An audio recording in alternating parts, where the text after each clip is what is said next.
Welcome back to Bowls with the Bard. My name is Cakes. I am your host. Today we are talking to Zack Walsh.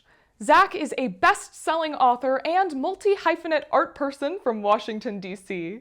He is the award-winning writer and director of the upcoming feature film Prosperity Creek and the co-host of the Brady Bunch recap podcast, The Brady Bros. On stage, Zack has played everything from Hamlet to the back half of the cow puppet from Gypsy, and he was once accidentally stabbed by a real sword in a production of Richard III. Zack is here with us today to talk about his podcast, to talk about how he became a best-selling author over the pandemic, and to discuss how the Shakespeare theater industry can do better by disabled people. I am delighted to share our conversation with you, but first, as always, I got a little high and Zack sipped on some coffee.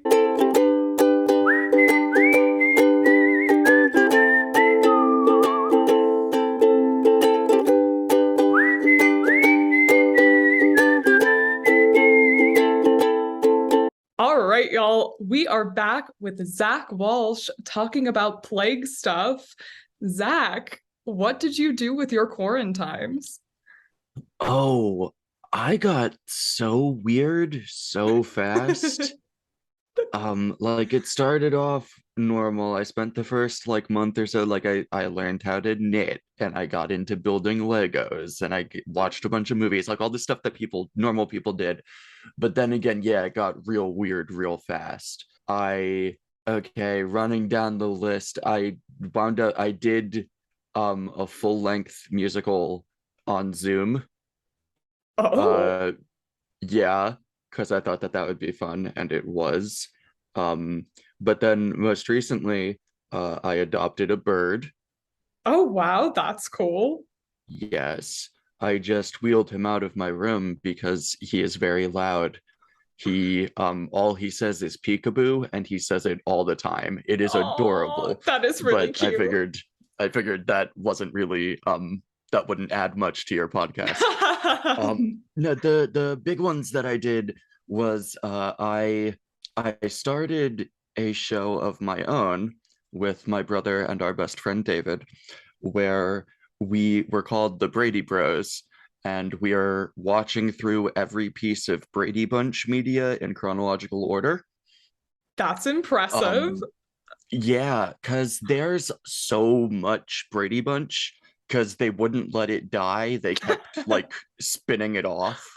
Because there's a Saturday morning cartoon and there's the variety hour. They turned it into an hour-long drama in the 90s. There's the movies, there's TV movies that there's so much Brady Bunch on top of 5 seasons of the original show. And all of it's awful. Like we're not fans of this. Um, but we are firmly dedicated to seeing this to its conclusion. We're in the middle of season 3 right now. That is amazing. I didn't know that there were hour-long drama versions of the Brady Yeah. Bunch. Oh, it gets so weird. I'm really excited to get out of the main series and into all the weird spin-offs and reboots. Oh, I am going to go give that a listen immediately after we get off this call because Thank you. that's Thank you. that's Yes. my brand of weird. I love it. But the biggest thing and the thing I'm most proud of that I did with my quarantine time was I became a best-selling author, technically. Okay. Um, I it was brought to my attention that Amazon has a self-publishing branch where they publish not audiobooks, ebooks and paperback books for nothing, and you get a share of the profits and whatever. But the thing that really made it click for me was that those self-published books can still count toward Amazon's top 10 lists. Huh. It gets better because Amazon breaks down their top 10 lists by genre, and the genres get really specific and niche. And they update every hour.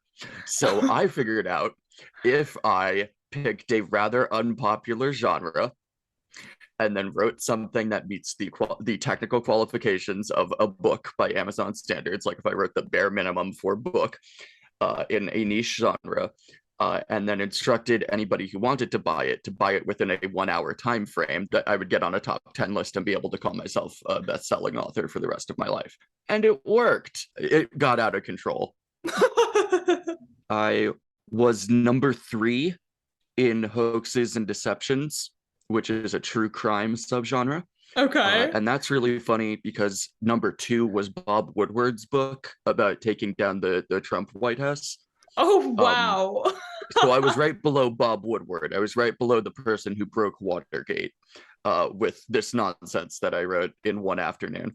And I was number 10 in parody, and I was number 15 in lawyers and criminal humor, because the book was a confessional true crime novella, 24 pages of large print nonsense about all of my many crimes. Chief among them being that time that I wrote a fake book to get on a best-selling list. And the book is called Zack Walsh is a Bad Man Who Took Your Money. So, yeah, so I did that. And again, like literally I act, and any bio for the rest of my life is going to say Zack Walsh is a best-selling author. Yeah, why not? That might be my favorite way that I've heard anyone spending their quarantine. That is Thank you. hilarious and like the best kind of trolling, and I love it so much. Thank you. Yeah. Our mutual friend Lizzy Colandene, when she brought up that you might be a good candidate for this show, brought that up, and I was like, I might have to pester this dude like over and over because I just want to talk about how cool this is. Thank you very much. Yeah, no, Lizzie's the best. She was a very big supporter in this book becoming a bestseller. She like left a review on Amazon so that it would be more seen, and yeah. Hell yeah. Hell yeah. Wow. What cool ways to spend your quarantines. Thank you for sharing all of that. And I hope people will continue to buy your book. I might just have to. Thank you very much. Yeah, I just got my first royalty payment, which was wild. Yeah, that's really cool.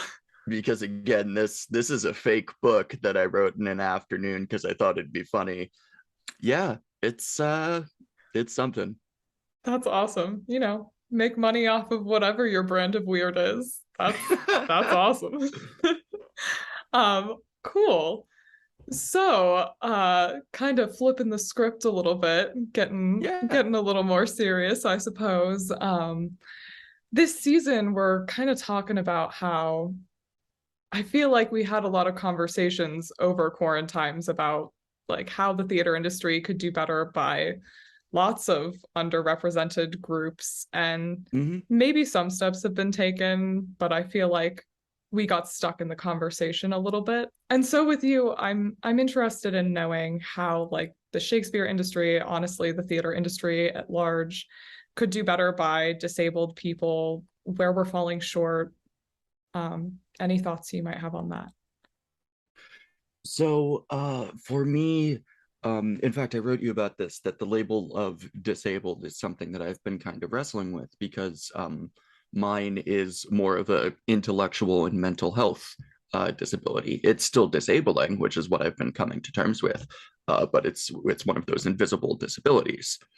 So I went to public school growing up, and this is public school after the Bush years, and so everything was super standardized and put you in your box, and if you didn't fit, you were bad, and here's an F. And that obviously did a number on me, and I was kind of expecting that getting out of school things would not be like that. And like, nah, you get into another institution and they have their own standardizations and their own bars for entry, and I feel like there's a lot of that in theater as well, where there's definitely an expectation that everybody can do the same thing. Again, a standardization, which is a real problem. I mean, some steps have been taken, like the equity rule. Did you see this? That equity, the actors union, they, I think last year, cut down their bar for entry. You now just have to prove that you have been paid for stage acting in the past year, and now you can join, which is a Hmm. huge, wild improvement over how exclusive they used to be. Granted, that's still a huge step. I haven't taken that step myself, but it's nice to know that that is now an option. So there was some good steps, but I mean, yeah, it's still it's rough. Yeah, yeah, yeah, definitely. I feel like I have been searching for people with disabilities to talk to on this Hmm. podcast, and as I've gotten further and further into the season and found that it has been difficult to find people, um, Mm. a conversation I had with my boyfriend was like, well, I think that makes sense because I think that they have less access in the first Yeah, place. So it's just like harder to find people who can even speak to this yeah. because they don't have the experience. And yeah, yeah, I think you're right. Like it's great that like we're lowering the bar a little bit and we're Hmm. finding ways to make things more accessible. Can you speak to like in your experience like how maybe the bar for entry has excluded you if you're okay with that. If you Oh feel that has yeah. happened or Oh, all the time. I still do real small like gig type work, and stuff that really only does like 1 or 2 nights a week or weekends or whatever, because I can't do a full-time job. My brain can't do it. I'm too much of a mess right now. And I know that a lot of once you get into this is your job theater, it's a full-time job and you have to clock in at this time and be very prepared and again follow the protocol, essentially go through the structure. And obviously, for someone like me, structure can be a real challenge. Additionally, prior to the rule shift, when I would go on auditions, like my worst audition story was I went up to New York. I was actually in New York at the time, and I went on a bunch of auditions. And the one, it was everybody else in the room was a newsie. Like everybody was this like young, fit, handsome dancer guy, and they were all like so their entire lives have been building up to this. And I was like, I mean, yeah, I'm not that. And so I walk in the room and they literally like they're just like, oh yeah, all right, whatever.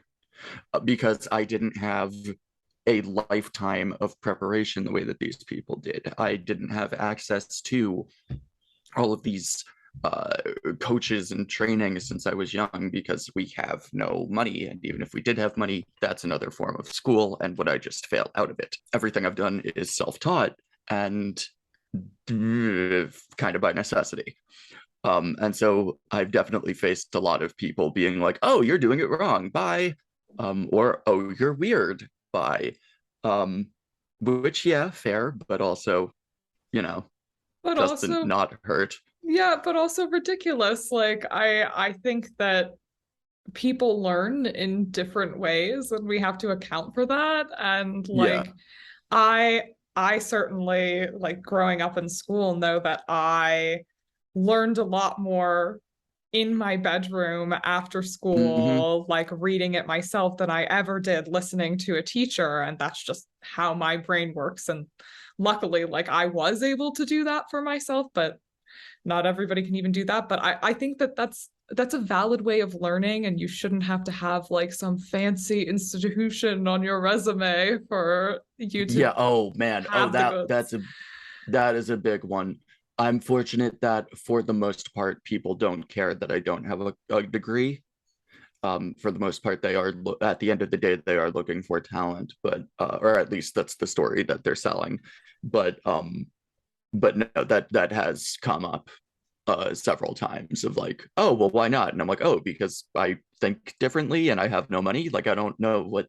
Um, but no, to speak to your point, my father, who is a teacher, he's incredibly supportive of me in that he really is like an advocate for what he calls project-based learning, which is that sometimes people learn by just doing the thing and learning through the process. And he recognized that that's how I navigate the world. And so he's like, he talks about that, teaches that to his kids, stuff like that. And so that project-based learning idea is something that I carry with me.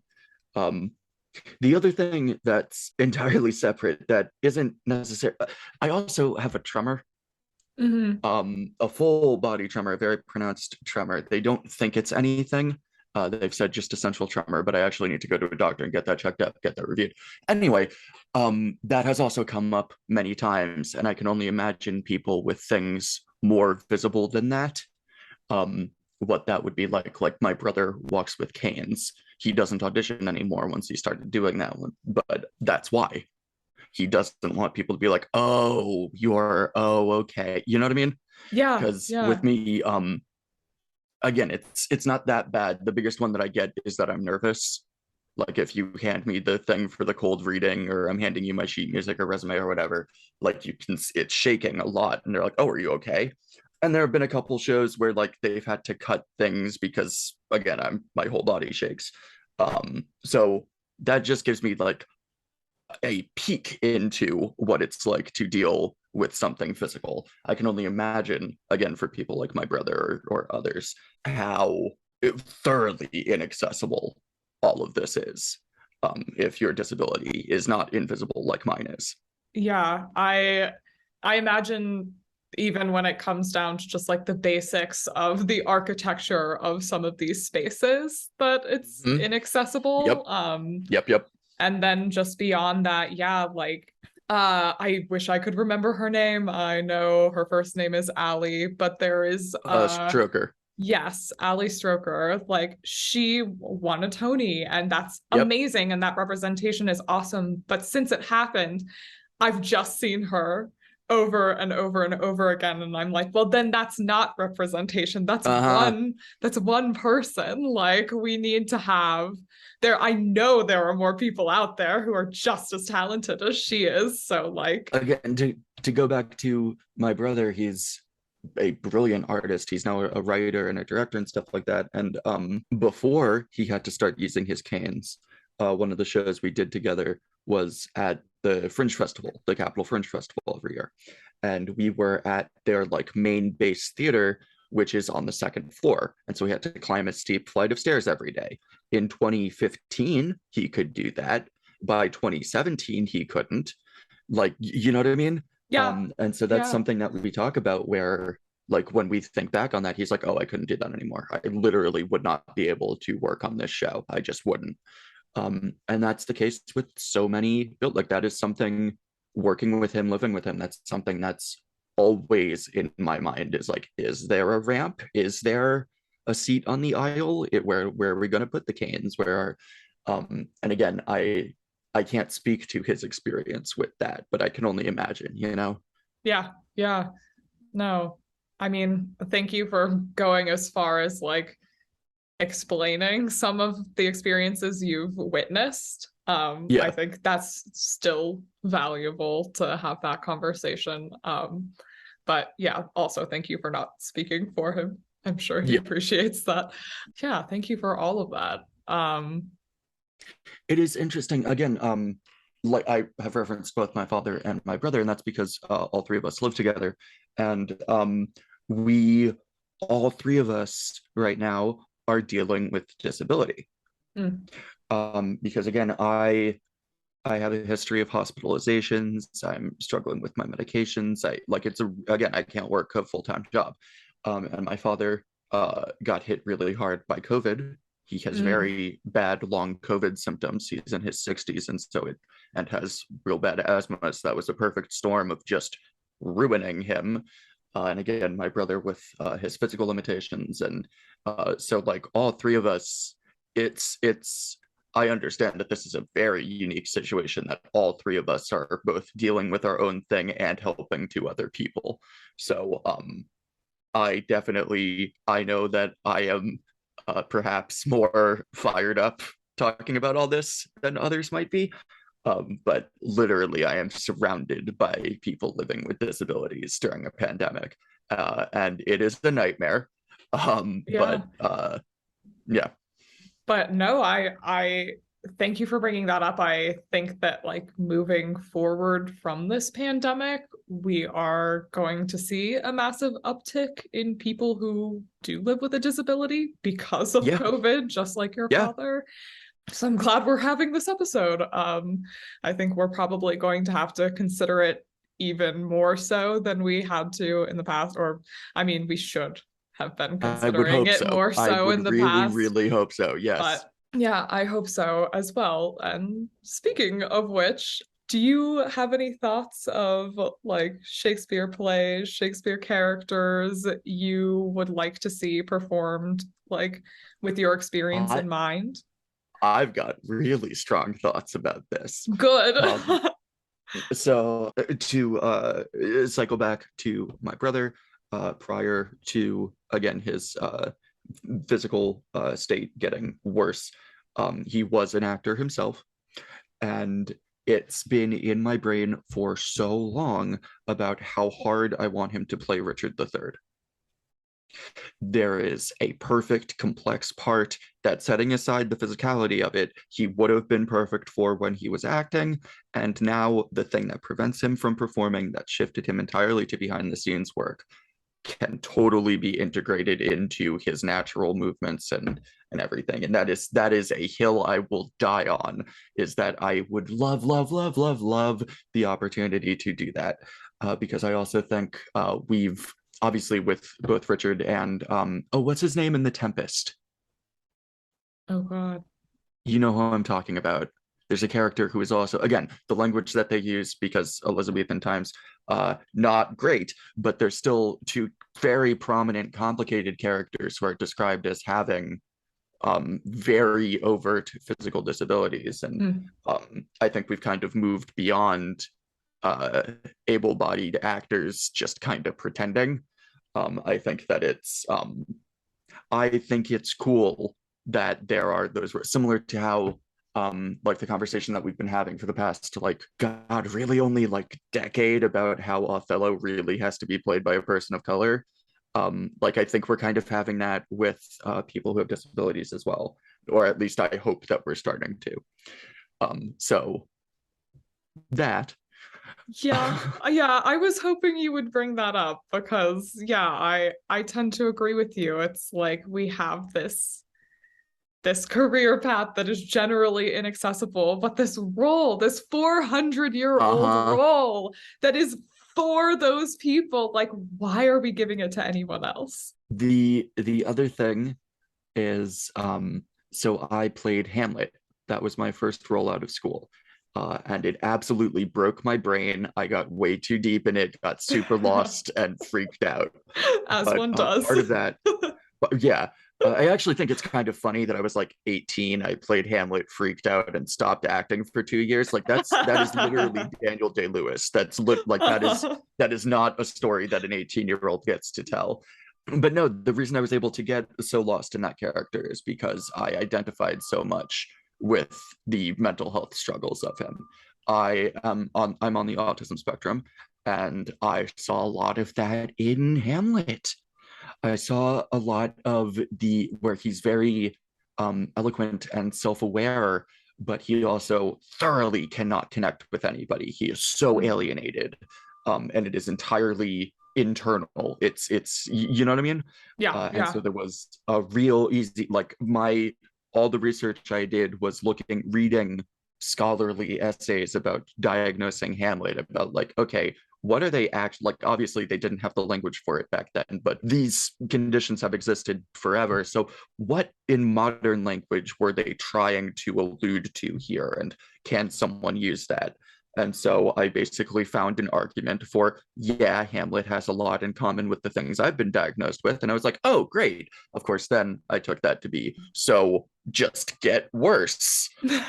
So I've made all the things that I try to combat and kind of dial down so I can integrate myself into polite society. I kind of just gave up on that and steered into the worst impulses of myself, and that's a slippery slope to destroying yourself for a part. But no, I've always really connected with that, and that's obviously since playing it, that's been like tattooed on my heart, you know. Hmm. Um, Huh. Yeah, I could definitely see that. I love that idea. I love that every new episode somebody brings something that I'm like, why are we doing boring cookie cutter versions of Shakespeare? Like everybody has these great, amazing new ideas that like, oh, I would love to see well, that. so again, I was also 18. So Hamlet is an interesting one because Shakespeare clearly wrote at least the first two acts with him being 16. And then when he cast, I forget the actor's name, his friend who played all his roles back in Elizabethan times. That dude was in his 30s, and so literally halfway through the writing of the script he was like, oh, Hamlet's 30 now. And so it's really inconsistent about, is Hamlet supposed to be a teenager or is he 30? I think it makes more sense that he's a teenager, and since I was a teenager when I played it, he is a teenager who dresses in black and spends the entire play complaining about how his stepdad is ruining his life. He's like a whiny emo kid like that. I knew that guy. I was that guy. You know what I mean? It was. That's the more tolerable version to me, because then if he's 35 and doing the same thing, it's Yeah, like, right. what? Move out. Just go. And what 35-year-old is still in college? What Yes. is that? He is clearly a teenager. Yeah. Yeah, I agree. I agree. That being said, that's not to exclude older people from playing the part. Like Ian McKellen just played it, and absolutely, yeah, go ahead, 80-year-old Ian McKellen. Sure, you're Hamlet now. I Because I'd part of rather what's watch him than another 35-year-old. So but part of what's so cool about how we've come to terms with Shakespeare in the present day is that at least if you're doing it right, it's honestly more progressive than most modern plays in that we have pretty much entirely eliminated any bars of gender or race or age. Literally anybody can play any part and you can find a way to justify that because the text is so malleable, and I think that's super cool. yeah, um yeah. That's like so the reason for the season of this podcast. It's yeah. like we got to talk about this more and plant those seeds, because like I feel like you and I are fortunate in that we've had experience with Shakespeare in like the DMV, where people do experiment a little bit with some of these Hmm. things, but like other places in the country, I don't know if it's happening as much. And I don't think that it's with ill intent. I think it's more with, I haven't thought of that before. Yeah. So hopefully this season of this podcast will plant some seeds in some people's heads, and we'll start to see more of that elsewhere. Is it Caliban? Is that the character from the Tempest I was Yes, thinking of? that's who I thought you were thinking of. Yeah. I wasn't 100% sure, and then like a couple minutes into the conversation I was like, I think it's Caliban. Yeah, because he gets described as like looking like a fish or looking like a beast, Yeah. and like some interpretations of that are like very colonial, and that's like, Uh-huh. oh, you're seeing a black person for the first time Yeah, and you're true. being super racist. But I think there is an argument to be made, like I have seen people go the full monster route, and I think Mhm. there is also an argument to be made for like, I have never seen a person who looks different from me in this Right. way. Yeah, yeah, definitely. That's so interesting. My dog's name is Caliban. Is it now? It is. I when I tell Shakespeare people that, I generally get like a that's a choice, and I'm like, yeah, I agree with you. I Going back to my love of Richard III, I talked about how I adopted a bird, but prior to this bird, I for a very short amount of time had another bird that was again disabled. His legs didn't work, and he was all twisted up because he spent. We didn't know he hatched. Our other two birds, they hid Oh. him, and so he never had time to spread his wings or walk or anything. We found him like a week too late, and so when I took him in and started trying to foster him, I named him Richard the Bird because Aw. he was scarce half made up, cast out before his time. Um, and so no, I definitely appreciate a good Shakespeare name for a pet. Yeah. Maybe Caliban wasn't the best name for a dog in hindsight, but I was 22 and the version of Caliban I had experienced was a caveman. And I was like, he says I'm a foot licker and my dog licks my feet. And now I'm No, like, when I took the bird to the vet and they were like, what's his name? And I was like, Richard. And they were like, your bird is named Richard? I was like, it's a thing. Just be cool. I think it's a great name for, but I love like mundane names for pets. So Oh, yes. this my dog's name is Bob. Like, Yep. beautiful. Yes. All right. I think that's probably a good place for us to wrap up. Yeah. 100%. Unless, do you have anything else you would like to add before we do that? Yeah. Okay, go for it. I would love, once again, circling back to plug the Brady Bros. Yes. The podcast, the Brady Bunch Recap podcast.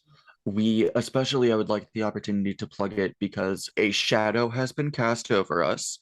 We wound up accidentally podcasting ourselves into a celebrity feud because two of the actors from the original Brady Bunch, a year after we launched our show, launched their own show called The Real Brady Bros. What? And they refused to acknowledge us. They are doing the exact same show as us. They took our title. It's a very similar logo. And we, all of our likes and comments on Facebook and everything are from people being like, oh, do you want to talk about how it was shooting this episode? And we were like, we're different people. They came a year after us. Oh my gosh. No, we're just the Brady Bros. We did not work on the Brady Bunch. We just think this is funny. And they were just on The Masked Singer, and they like it's bad. It's really bad. I really didn't expect to get in a feud with B-list celebrities. Like that was not the intent. It's like, kind of amazing. Part of why we thought Brady Bunch Recap podcast was funny was because it's so irrelevant. Like no one is talking about the Brady Bunch, and then literally two of the actors were like, let's talk about the Brady Bunch, and also steal Zach's name. Anyway, if you want to check out the Brady Bros, just the Brady Bros, nothing else, no other words, you can find us wherever you find podcasts, and we have a Facebook page and a rather inactive TikTok. So hell yeah, check us out. We'll make sure to share all of those handles over here as well, so all y'all can Thank find you very them. much.